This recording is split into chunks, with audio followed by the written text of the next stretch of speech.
รายการข่าวนครหลวงเวียงจันทน์รายการข่าวนครหลวงเวียงจันทน์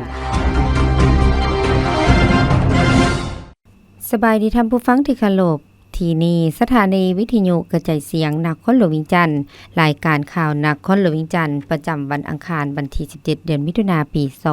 2025ซึ่งมีข่าวที่สำคัญมานำเสนอต่อไปเชิญทานติดตามรับฟังรายละเอียดกระทรวงแถลงข่าววัฒนธรรมและท่องเที่ยวสรุปเวียกงานพร้อมเผยแพร่แจ้งการปรับปรุงกงจักรบุคลากรกระทรวงแถลงข่าววัฒนธรรมและท่องเที่ยวจัดกองประชุมสรุปการจัดตั้งปฏิบัติเวียกงานในระยะผ่านมาพร้อมทางเผยแพร่แจ้งการเกี่ยวกับการปรับปรุงกงจักรและบุคลากรในวันที่16มิถุนายนปี2025โดยการเป็นประธานของท่านนางสวนสวรรค์วิญญเกตรัฐมนตรีกระทรวงแถลงข่าววัฒนธรรมและท่องเที่ยวมีคณะพักขณะนำบรรดากลุ่มหัวหน้าแผนกรองแผนกและพนักงานราชการเขตแถลงข่าวเข้าร่วมในโอกาสนี้ท่านวันศรีกัวมัวรองรัฐมนตรีกระทรวงแถลงข่าววัฒนธรรมและท่องเที่ยวได้สรุปตีราคาการจัดตั้งปฏิบัติเวียกงานแถลงข่าววัฒนธรรมและท่องเที่ยวในระยะผ่านมาซึ่งสามารถยัดได้ผลสำเร็จหลายด้านเป็นต้นเวียกงานแถลงข่าวสื่อมวลชนได้รับการปรับปรุงและขยายตัวอย่างต่อเนื่องเน้นใส่การพัฒนาทรัพยากรมนุษย์ด้านสื่อสารมวลชนและหันสู่ระบบดิจิตอลปัจจุบันสามารถขยายตารางข่าวสารผ่านระบบอินเทอร์เน็ตได้อย่างทันสมัยพร้อมทางได้เอาใจใส่ตามปรากฏการณ์ย่อทอนในสังคมได้ดีสมควรเอาใจใส่ต่อการโฆษณาการแก้ไขความยุ่งยากทางด้านเศรษฐกิจเวียกดีคนเด่นครบครัวตัวแบบการปลูกฝังเลี้ยงสัตว์สามารถสร้างความเข้าใจและความเชื่อมั่นให้แก่ประชาชนลาวบรรดาเผ่ารวมทั้งคนเชื้อชาติลาวที่อาศัยอยู่ต่างประเทศต่อการนำพาของพรรคและรัฐสำหรับเวียกงานวัฒนธรรมกลายเป็นกำลังแห่งสำคัญในการอยู่แห่อยู่ดันการเติบโตและสร้างสรรค์พัฒนาเศรษฐกิจสังคมมูลเสื้ออันดีงามของชาติและคุณค่ามรดกวัฒนธรรมอันล้ำค่าได้รับการอนุรักษ์สืบทอดและขยายตัวอย่างต่อเนื่องสมใส่การส่งเสริมปกปักรักษาบูรณะรักษาบรรดาปูชนียสถานพิพิธภัณฑ์อนุสรณ์สถานและวัตถุโบราณที่เป็นมรดกวัฒนธรรมและประวัติศาสตร์ของชาติมรดกวัฒนธรรมของชาติหลายแห่งได้รับการรับรองและขึ้นทะเบียนเป็นมรดกโลกจากองค์การยูเนสโกส่วนเวียกงานท่องเที่ยวได้ก้าวขึ้นเป็นแขนงเศรษฐกิจปลายแหลมหรือที่เอื่นว่าอุตสาหกรรมการท่องเที่ยวสถานที่ท่องเที่ยวหลายบ่อนได้รับการปรับปรุงและอำนวยความสะดวกหลายขึ้นธุรกิจการท่องเที่ยวได้รับการปรับปรุงให้สอดคล้องกับมาตรฐานการท่องเที่ยวของอาเซียนและสากลซึ่งได้สำเร็จในการจัดตั้งปฏิบัติปีท่องเที่ยวลาวปี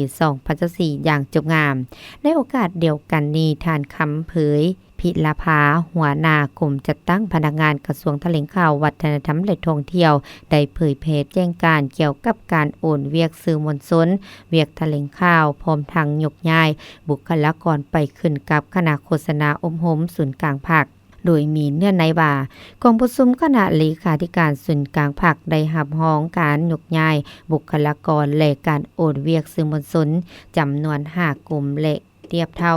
พร้อมด้วยบุคลากรที่สังกัดในกลุ่มจากการจัดตั้งดังกล่าวไปขึ้นกับคณะโฆษณาอบรมศูนย์กลางภาคคือกลุ่มสื่อมวลชนสำนักงานข่าวสารประเทศลาวโทรภาพแห่งชาติวิทยุกระจายเสียงแห่งชาติและหนังสือพิมพ์ภาษาต่างประเทศ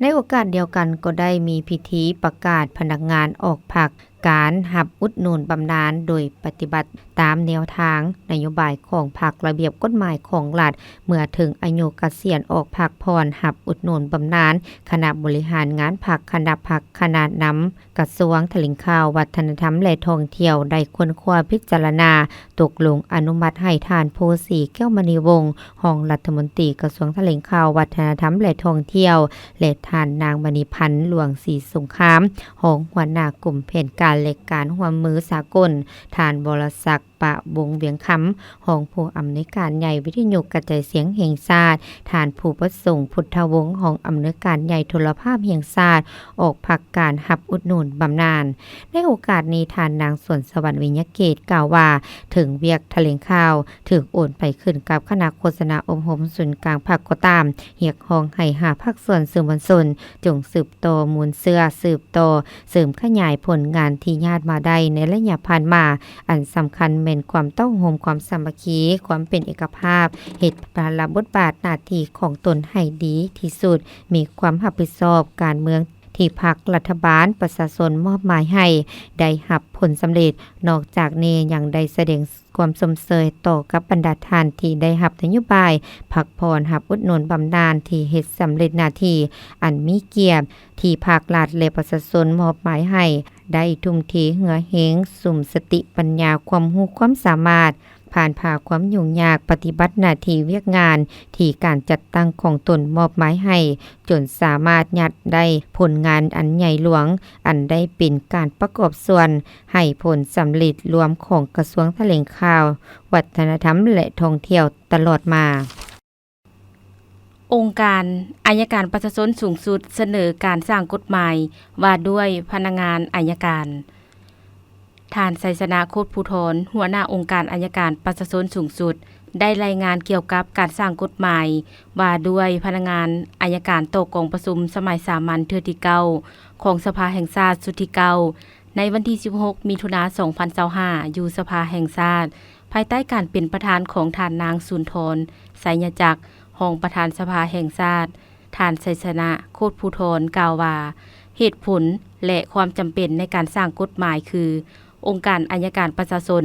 ย่ามใดก็ถือสำคัญเวียกงานพนักงานอัยการในการเฮ็ดสำเร็จหน้าที่การเมืองขององค์การอัยการประชาชนในการสั่งฟ้องและติดตามกวดกาการปฏิบัติกฎหมายในการดำเนินคดีโดยมีกฎหมายว่าด้วยองค์การอัยการประชาชนและนิติกรรมลุ่มกฎหมายจำนวนหนึ่งคือกฎหมายว่าด้วยอัยการประชาชนฉบับปี 1990กฎหมายว่าด้วยองค์การอัยการประชาชนฉบับปรับปรุงปี 2003กฎหมายว่าด้วยองค์การอัยการประชาชนฉบับปรับปรุงปี 2009และกฎหมายว่าด้วยองค์การอัยการประชาชนฉบับปรับปรุงปี 2017และกฎหมายว่าด้วยองค์การอัยการประชาชนฉบับปรับปรุงปี 2024ที่ได้กำหนดเกี่ยวกับมาตรฐานของหัวหน้าองค์การอัยการประชาชนและพนักงานอัยการประชาชนสิทธิและหน้าที่ของพนักงานอัยการประชาชนสิทธิและหน้าที่ของผู้ช่วยพนักงานอัยการประชาชน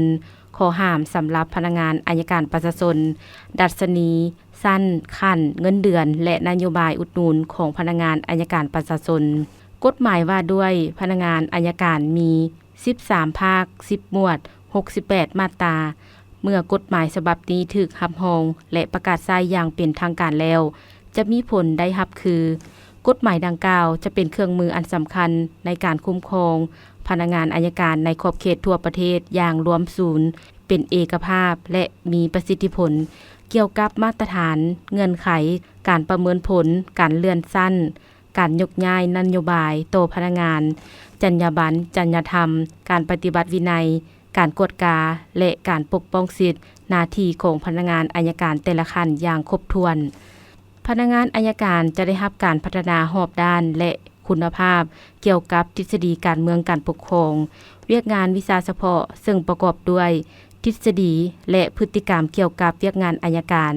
เฮ็ดสำเร็จหน้าที่การเมืองของตนที่ได้รับมอบหมายคุณภาพเวียกงานอัยการเกี่ยวกับการสั่งฟ้องและติดตามกฎกาการปฏิบัติกฎหมายในการดำเนินคดีได้รับการจัดตั้งปฏิบัติมีประสิทธิภาพประสิทธิผลและถูกต้องตามกฎหมายการปฏิบัติกฎหมายว่าด้วยพนักงานอัยการแม่นติดพันกับกฎหมายว่าด้วยองค์การอัยการประชาชนกฎหมายว่าด้วยการดำเนินคดีอาญากฎหมายว่าด้วยการดำเนินคดีแพ่งกฎหมายว่าด้วยการปฏิบัติคำตัดสินของศาลและกฎหมายอื่นที่เกี่ยวข้องซึ่งจะเฮ็ดให้กฎหมายมีผลศักดิ์สิทธิ์สติเคารพและปฏิบัติกฎหมายของบุคคลนิติบุคคลและการจัดตั้งในทั่วสังคมจะได้รับการเชิดชูสูงขึ้นอย่างบ่หยุดยั้ง ลาวจีนลงนามร่วมมือ ด้านแรงงานประกันสังคมเพื่อพันขยายแผนแม่บทคู่ร่วมชะตากรรมที่2พรรค2รัฐบาลลาวจีนลาวให้เข้าสู่ล่วงลึกและเป็นรูปธรรมตัวจริงมาในวันที่12มิถุนายนปี2025ที่นครคุนหมิงแขวงยุนนานสาธารณรัฐประชาชนจีนได้มีพิธีพบปะและลงนามสัญญาการร่วมมือด้านแรงงานและประกันสังคมระหว่างกระทรวงแรงงานและสวัสดิการสังคมกับองค์การปกครองนครคุนหมิงโดยเป็นเกียรติเข้าร่วมของทานนางใบคำคัตติยารัฐมนตรีกระทรวงแรงงานและสวัสดิการสังคมมีทานหลิวหงเจียนเลขาคณะพรรคคอมมิวนิสต์จีนนครคุนหมิงทานหลิวซินโชหองเลขาคณะพรรคคอมมิวนิสต์จีนนครคุนหมิงพร้อมคณะผู้แทนทั้งสองฝ่ายลาวจีนเข้าร่วมบทบันทึกความเข้าใจ2ฝ่ายฉบับนี้ได้สร้างขึ้นบนพื้นฐานความเป็นเอกภาพระหว่างห้องกันกระทรวงแรงงานสวัสดิการสังคมสาธารณรัฐประชาธิปไตยประชาชนลาวและองค์การปกครองนครคุนหมิงแขวงยุนนานสาธารณรัฐประชาชนจีนคู่ภาษีเพื่อปฏิบัติบันทึกความเข้าใจฉบับนี้ภาคส่วนที่รับผิดชอบโดยกงของทั้งสองฝ่ายเซ็นโดยห้องการกระทรวงแรงงานและสวัสดิการสังคมสาธารณรัฐประชาธิปไตยประชาชนลาวและองค์การปกครองนครคุนหมิงแขวงยุนนานจุดประสงค์เพื่อพันขยายยุทธศาสตร์คู่ร่วมชะตากรรมของ2พรรคพรรคประชาชนปฏิวัติลาวและพรรคคอมมิวนิสต์จีนให้เป็นรูปธรรมตัวจริงและเพื่อเป็นการสุขโยส่งเสริมและการช่วยเหลือซึ่งกันและกันในคงเขตเวียกงานแรงงานการประกันสังคมเพื่อกำหนดหลักการพื้นฐานเกี่ยวกับการร่วมมือในคงเขตเวียกงานแรงงานการประกันสังคมเป็นต้นการสุขโยส่งเสริมในการพัฒนาสีมือแรงงานเพื่อบรรจุกำลังแรงงานเข้าสู่ตำแหน่งงานตามความต้องการของตลาดแรงงานของประเทศคู่ภาษียกระดับขั้นตอนของการจัดส่งและหับเอาแรงงานระหว่าง2ฝ่ายให้มีความโปร่งใสจัดแจงและมีประสิทธิภาพส่งเสริมการปกป้องแรงงานเคลื่อนย้ายของทั้ง2ฝ่ายโดยการสุขโย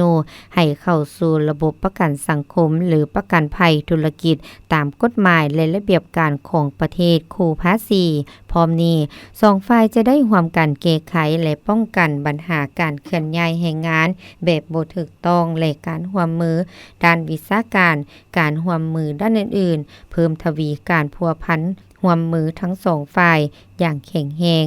ส่งเสริมการพัฒนาเศรษฐกิจทั้ง2ฝ่ายให้เพิ่มขึ้นเสริมขยายการประสานงานร่วมมือบนพื้นฐานหลักการเท่าเทียมกันและต่างฝ่ายต่างมีผลประโยชน์ในโอกาสที่ทานนางใบคำคัตติยะได้เข้าร่วมพิธีดังกล่าวได้มีคำเห็นเสนอบางตอนสำคัญว่านอกจากการร่วมมือและสร้างความเข้มแข็งด้านแรงงานประกันสังคมแล้วในโอกาสนี้ขอเสนอต่อคณะพรรคและคณะองค์การปกครองนครคุนหมิงพิจารณาในการช่วยเหลือด้านมนุษยธรรมในด้านต่างๆแก่สาธารณรัฐประชาธิปไตยประชาชนลาวโดยเฉพาะในระยะเกิดเหตุฉุกเฉินภัยพิบัติระยะผ่านมาพวกเฮาก็ได้รับทราบในการช่วยเหลือด้านมนุษยธรรมของนครคุนหมิงต่อสาธารณรัฐประชาธิปไตยประชาชนลาวอย่างหลวงหลายโดยเฉพาะการช่วยเหลือแก่แขวงหลวงน้ำทาในเวลาเกิดเหตุภัยน้ำท่วมในปีผ่านมาหวังอย่างยิ่งว่าบรรดาสหายจะสืบต่อในการช่วยเหลือแก่สาธารณรัฐประชาธิปไตยประชาชนลาวในกรณีมีเหตุการณ์ภัยพิบัติเกิดขึ้นตอนท้ายท่านรัฐมนตรียังได้แสดงความดีใจต่อการร่วมมือ2ฝ่ายครั้งนี้และขอบใจ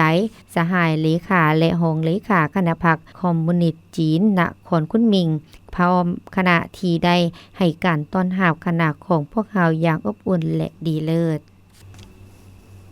สุ่มไส้5โครงการชลประทานสนองนำเนื้อที่การผลิต 12,000 กว่าเฮกตาร์แผนพัฒนาปรับปรุงพื้นภูบูรณะและคุ้มครองบรรดาโครงการชลประทานเพื่อรับประกันให้แก่การสนองน้ำให้ชาวเกษตรกรนำใส่เข้าในการผลิตให้ได้ทุกฤดูกาลโดยเฉพาะฤดูแล้งเพื่อเฮ็ดให้ผลผลิตเข้าได้ตามแผนการและลื่นแผนการที่วางไว้เป็นอีกหนึ่งปัญหาที่บรรดาสมาชิกสภาแห่งชาติให้ความสนใจและซักถามต่อรัฐบาลในวาระ การดำเนินกองประชุมสมัยสามัญเทื่อที่9ของสภาแห่งชาติสุดที่9ในอาทิตย์ที่ผ่านมาต่อกับดังกล่าวท่านลินคำดวงสวรรค์รัฐมนตรีกระทรวงเกษตรกรรมและป่าไม้ได้ชี้แจงโต้คำซักถามของสมาชิกสภาแห่งชาติว่าปัจจุบันทั่วประเทศมีโครงการชลประทานทั้งหมด 19,470 โครงการสามารถสนองน้ำให้แก่เนื้อที่การผลิตได้ทั้งหมด 500,000 กว่าเฮกตาร์สามารถสนองให้แก่พื้นที่การผลิตในฤดูฝน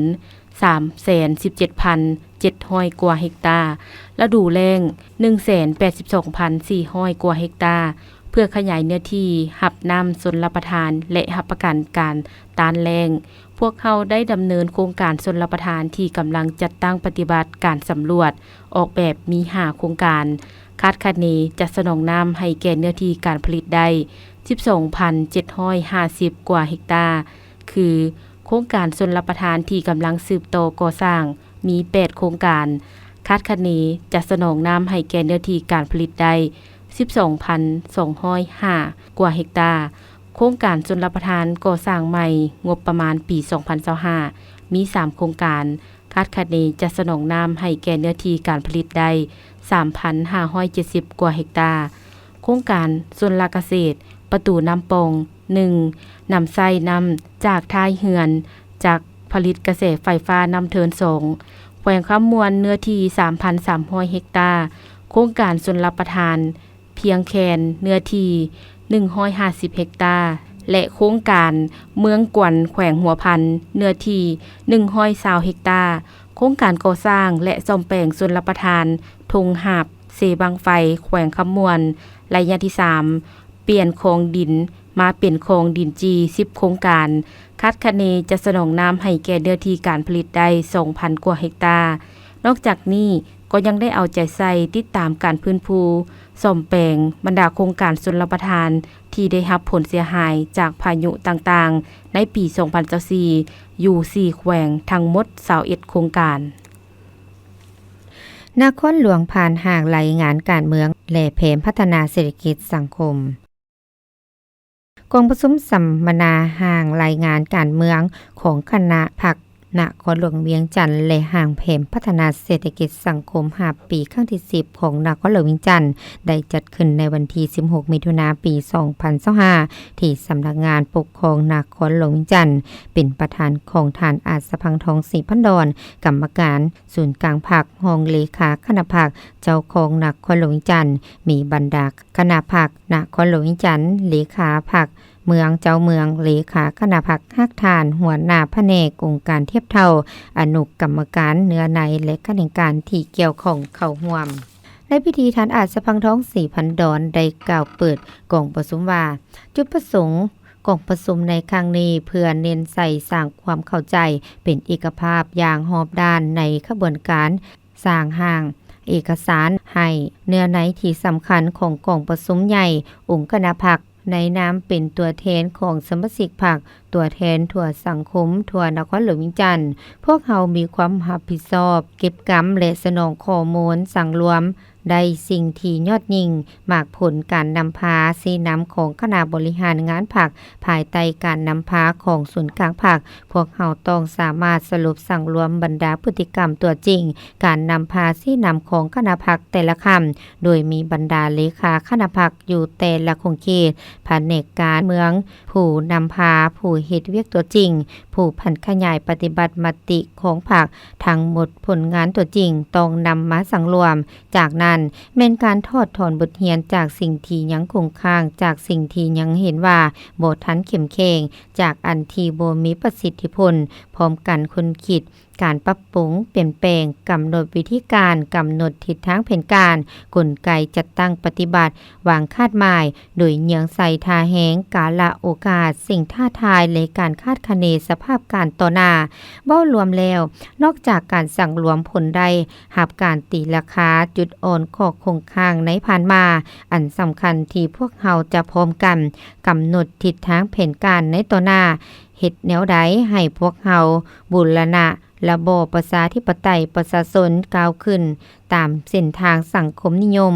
นำเอาความหังมีผาสุขความเจริญรุ่งเรืองมาสู่นครหลวงเวียงจันทน์ก็คือประเทศชาติพวกเฮา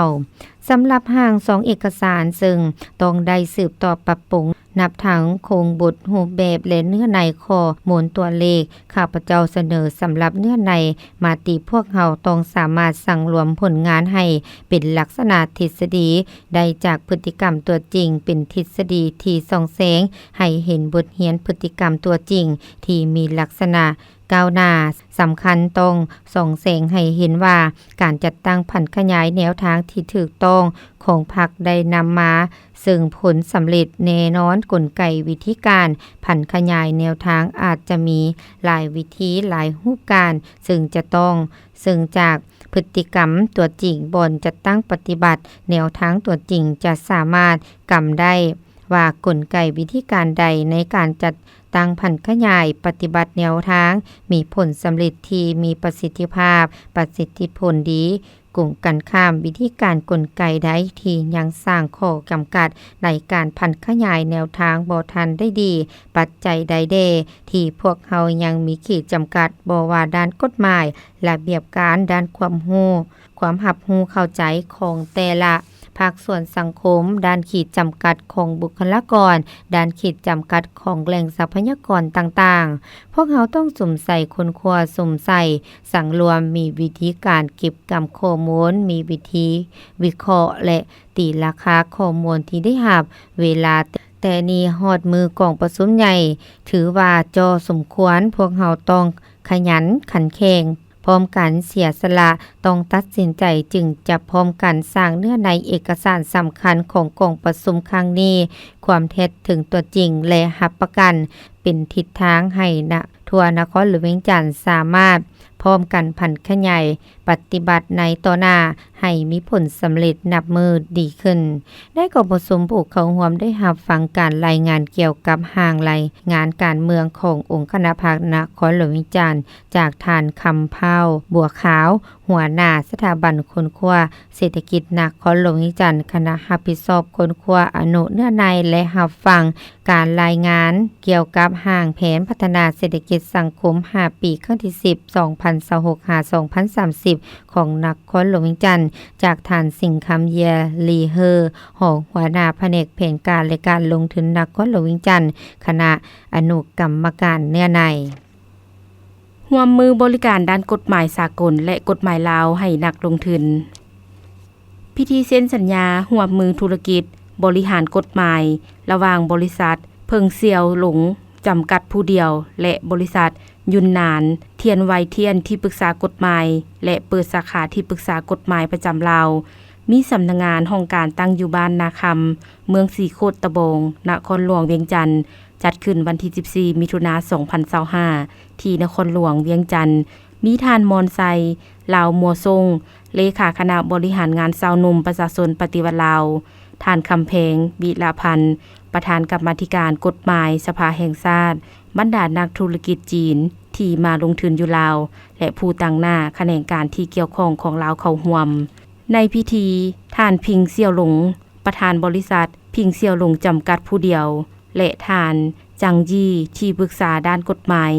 หัวหน้าห้องการบริษัทยุนนานเทียนวายเทียนลาวจำกัดกล่าวว่าการร่วมมือของ2บริษัทครั้งนี้เพื่อเปิดห้องการที่ปรึกษาด้านกฎหมายอยู่ลาวโดยมีบริการทางด้านกฎหมายสากลและกฎหมายลาวแก่นักลงทุนทางภายในและต่างประเทศเพื่อสร้างความมั่นใจต่อการลงทุนให้เข้ามาลงทุนอยู่ลาวให้มีจำนวนเพิ่มขึ้นเรื่อยๆซึ่งจีนเป็นประเทศหนึ่งที่มีนักธุรกิจเข้ามาลงทุนอยู่ลาวเป็นอันดับต้นๆและการลงทุนแน่นอนต้องได้ปฏิบัติตามกฎหมายของลาวโดยเฉพาะกฎหมายส่งเสริมการลงทุนซึ่งการเข้ามาลงทุนอยู่ลาวแน่นอนก็ยังมีบางบริษัทก็คือหัวหน่วยธุรกิจต่างประเทศบ่ทันเข้าใจด้านกฎหมายและระเบียบการลงทุนต่างๆของลาวเท่าที่ควรดังนั้น2บริษัทจึงได้ร่วมมือกันสร้างตั้งห้องการที่ปรึกษาประจำลาวครั้งนี้เ พื่อเฮ็ดหน้าที่ให้การบริการด้านกฎหมายสากลและกฎหมายลาวบ่ว่าจะเป็นให้คำปรึกษาและให้ข้อมูลด้านกฎหมายต่างๆเพื่อเฮ็ดให้การดำเนินธุรกิจของบรรดาหัวหน่วยธุรกิจอยู่ลาวถูกต้องตามกฎหมายและเฮ็ดให้ธุรกิจของบริษัทมีผลสำเร็จเป็นก้าวๆพร้อมกันสร้างสาพัฒนาประเทศลาวให้เจริญรุ่งเรืองศรีวิไล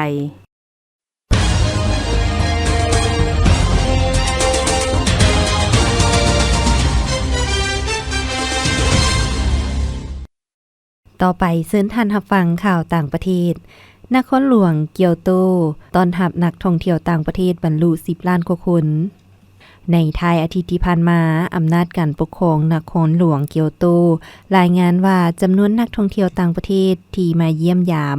นครหลวงเกียวโตในปี 2024บรรลุ10 ล้านกว่าคน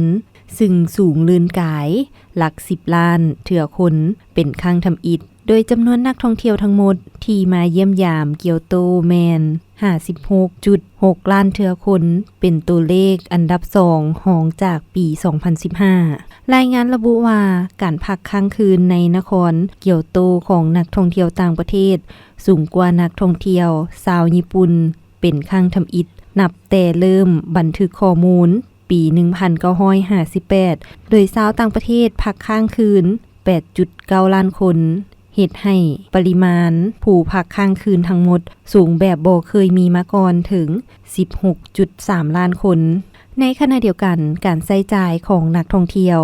ได้ขึ้นสู่ระดับสูงแบบบ่เคยมีมาก่อนโดยมูลค่าการบริโภคทั้งหมดมีถึง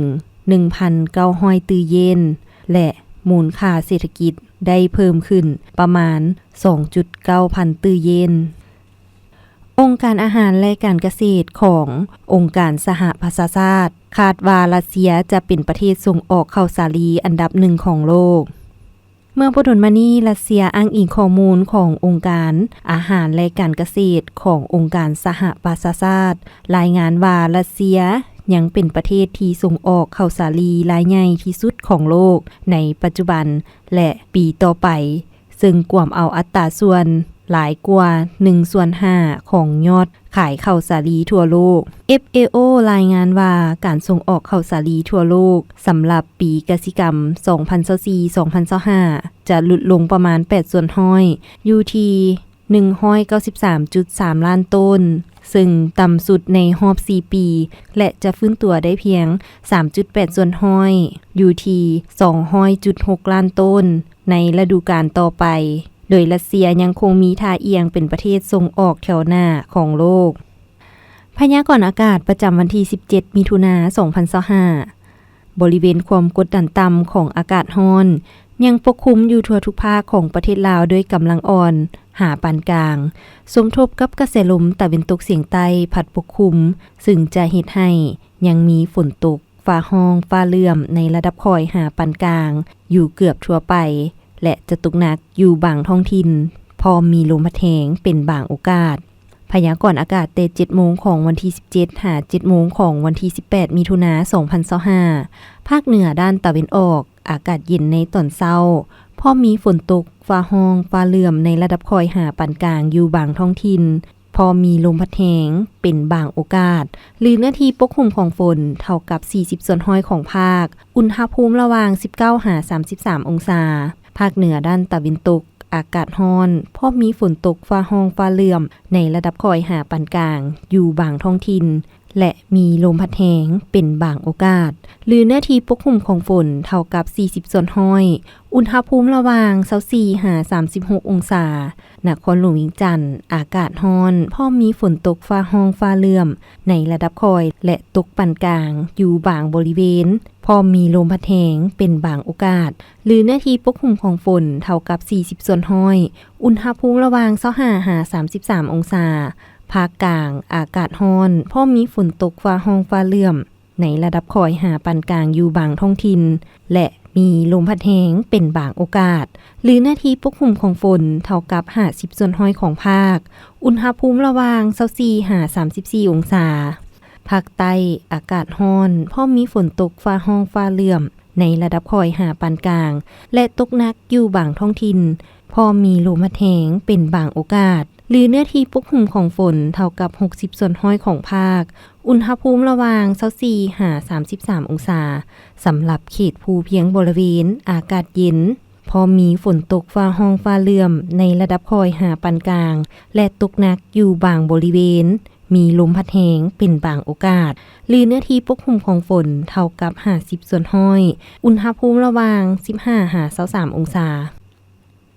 ท่านผู้ฟังที่เคารพรายการข่าวภาคนี้ได้สิ้นสุดลงเพียงเท่านี้ลีโลเพชรชมพูพร้อมด้วยแสงคำจันทวงศ์และอุไรวันแสงพระจันทร์อ่านสบายดี